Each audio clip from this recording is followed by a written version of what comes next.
All right, everybody, we continue our Q's Connection series. Brian Higgins here, joined by Ilias Ayouani. As a lot to talk about here with Ilias during this time of COVID-19. And really, Ilias, we're talking to you because you're the closest tie I think we have as a Syracuse athletics community to how big of a worldwide issue this has been with you being initially born in Morocco, but you're an Italian. You grew up there since you were 2 years old. What's this been like for you?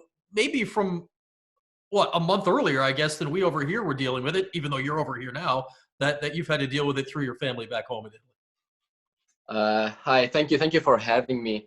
And yeah, it has been such a crazy past 2 months, to be honest.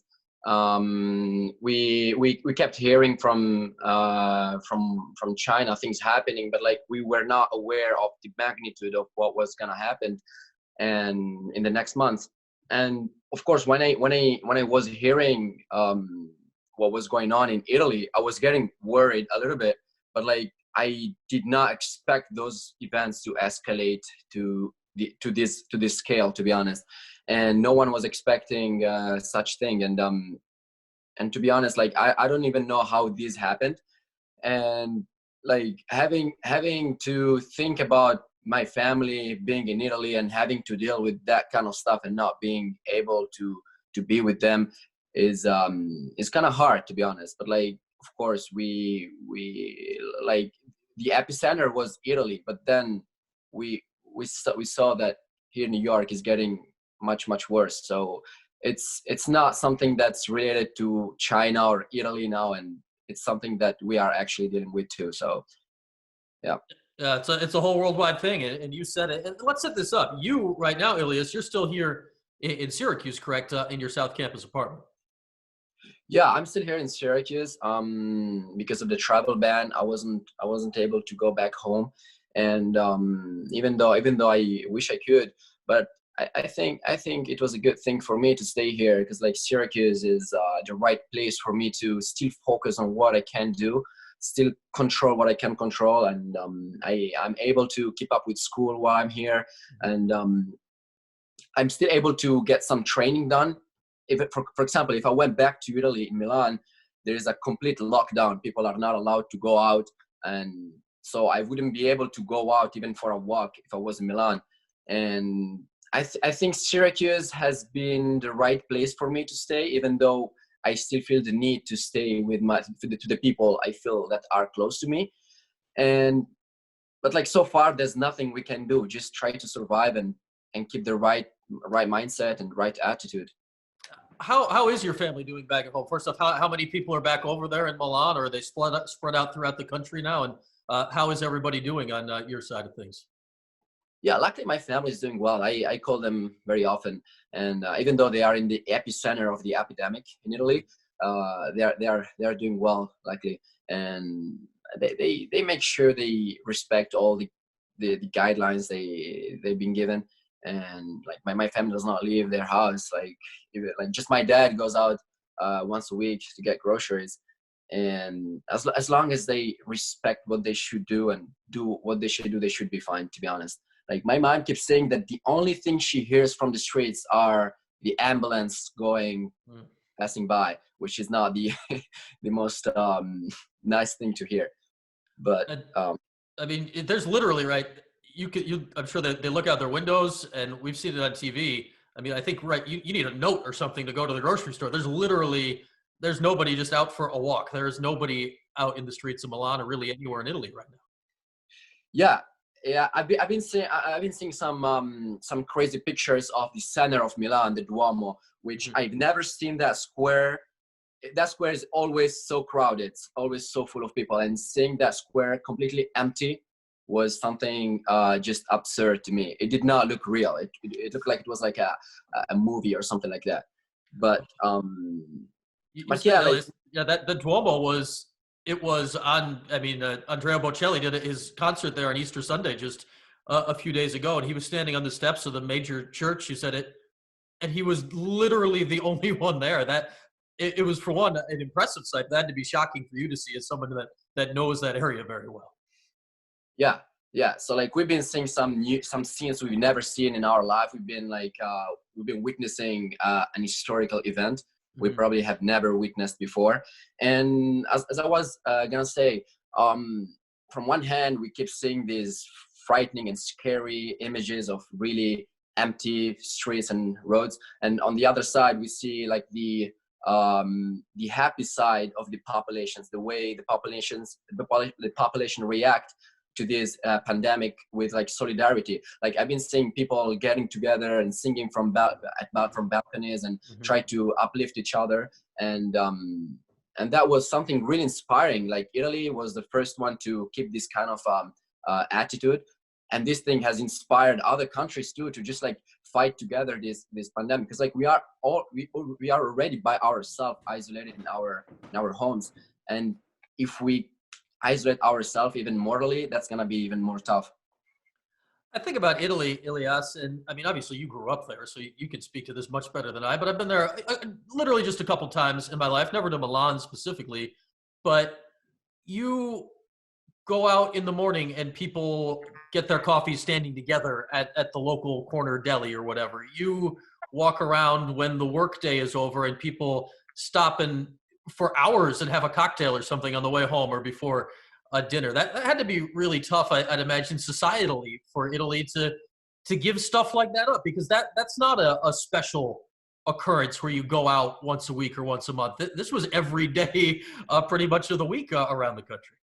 Yeah, it has been a really tremendous change in the lifestyle of people. But I think this is just gonna be for the good of people, because now we really are appreciating stuff that we were giving for granted before. Just having like a nice talk with your friends, or going to the park and play soccer or whatever. We were giving that for granted.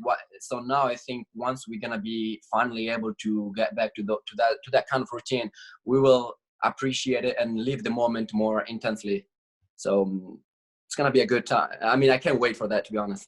And hopefully sooner than later. And we're all kind of playing that waiting game right now, not just here in Syracuse, but worldwide. And Elias, you said it, obviously it would not have been prudent or safe or even allowed for you to go back home when this really first started happening in what I guess it would have been mid to late February in Italy. But when is the last time you've been home and gotten to see your family in person? So I've been home 4 months ago. I've been home for the Christmas break. So that was the last time I was in Italy. Well, that's at least more recent, I think, than some students that would have been in your same boat. So at least you got to see your family recently. And you said it, you're here, you're sitting on South Campus right now. That's got to be a weird experience in itself. Where what are there? There's only a couple of handfuls of people still living there right now. Yeah, it's really weird around here. It literally feels like it's summer right now. Like there's no one around. Just like some international students, which like me couldn't go back home. Mhm. And yeah, I mean, I still have some teammates of mine that lives like in the surrounding neighborhoods, so that's good. And I got to see them a few days ago. And but yeah, like it's really quiet right now in here. It doesn't feel like Syracuse. How's classwork been going for you? How different is it for you having to do it from your apartment as opposed to actually going to main campus and going to a lab or to a class? Yeah, it was really weird the first week, but I got used to it pretty quickly. I just missed that human interaction with the teacher, with your classmates. I mean, like being in the classroom and just like joking with your peers and stuff like that. I just missed that kind of environment. But it has been good for me so far, to be honest. I got used to it pretty quickly. All right, Elias, let's talk a little bit of running, because that's the reason you're still here in Syracuse uh, right now. I mean, you had finished up your cross country and indoor track career last year, eligibility wise, and you in the fall and in the winter, you were just getting ready for the spring, which never happened. What's this been like? Where hey, in running, you can at least while we're at home, you can go out and still get a run in. What's the training been like, and how have you been able to keep yourself in shape and are ready to go whenever you may be able to do a race again? So I spent this year training during the fall. We got some really crazy workouts during the fall, really like lifted our training to the next level. And all that was in function of our outdoor season. I was really waiting to wear the orange jersey for the outdoor season.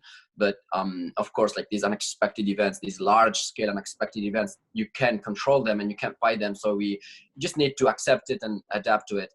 And the thing is that other than this pandemic, there was something else that happened to me that uh, that was an obstacle, and I'm talking about an injury that I had 6 weeks ago, and I had a femoral stress reaction that forced me to take some time off.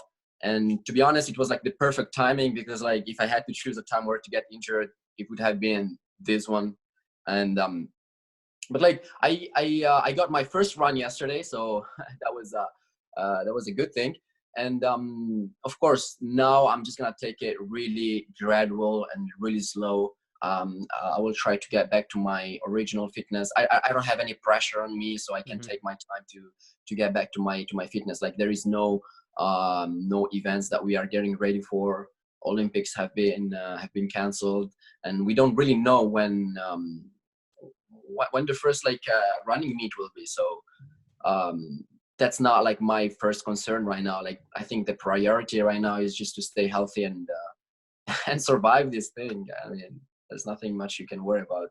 Well, you said, hey, if there's any benefit to something like this, if you are injured right now, that hey, there's no pressure to come back. It would have been, I guess, within a couple weeks. I think would have been maybe a month now. The ACC championships, which you won in the 10K last year, and we're sitting now about 2 months away from the NCAA's, which you participated in the 10K last year. So obviously those things don't happen. But you said it. Hey, you're running life and career is not over. The Olympics, which would have been this year, are now next. How much of a realistic goal is that for you, Ilias, to work your way toward those Olympic times, and now maybe with an extra year to get yourself ready and have a shot at qualifying for the Italian team? I mean, I'm not gonna lie. We were working for that this year. We were trying to go to Tokyo 2020, and it's a really tough goal. I'm not gonna lie. We would have need to put a lot of work to accomplish that goal, and of course, we would have needed a lot of luck as well. But I know my potential. I know I can reach that goal. I know it's not gonna be easy. It's not gonna be granted, but I love the idea of being motivated by something huge. That gives me a lot of motivation. So the fact that now the Olympics have been postponed by 1 year, it's just a relief. It's just gonna give us like more time to focus, more time to get our stuff together and get ready for it. So definitely, I'm thinking about that. Like it's something I really want to do in my life. Well, hey, we hope to see you in Tokyo 2020, but Tokyo 2021 sounds just as good. So hopefully that works out right next year. And hey, it's a small benefit. You got a year to get ready and train and get better. And who knows what'll happen in the next year. That's the last thing I got for you, Ilias, is that so much of this running right and these Olympic cycles is you could be the best in the world for 3 years, but if it doesn't time out right, that's the tough thing about being somebody in these Olympic sports. Yep, exactly. I completely agree with you. Yeah. All right, Ilias, stay safe. Tell your family to stay safe, and hopefully we'll see you out there running again soon. Thank you so much. Thank you for having me. Appreciate it.